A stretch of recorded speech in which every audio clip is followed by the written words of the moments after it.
દોસ્તો, પ્રભુ ઈસુના પવિત્ર, મહાન અને સામર્થ્ય નામમાં હું આપ સર્વનું સ્વાગત કરું છું.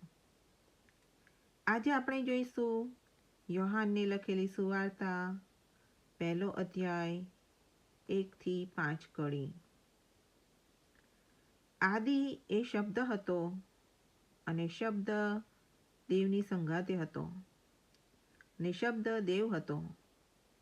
તે જ આદિએ દેવની સંગાતે હતો. તેનાથી સઘળું ઉત્પન્ન થયું, એટલે જે કંઈ થયું છે તે તેના વિના ઉત્પન્ન થયું નહીં. તેનામાં જીવન હતું, તે જીવન માણસોનું અજવાળું હતું.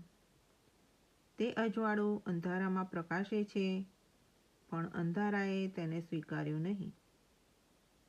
આ વચન દ્વારા આપ સર્વ આશીર્વાદિત થાઓ. આમેન.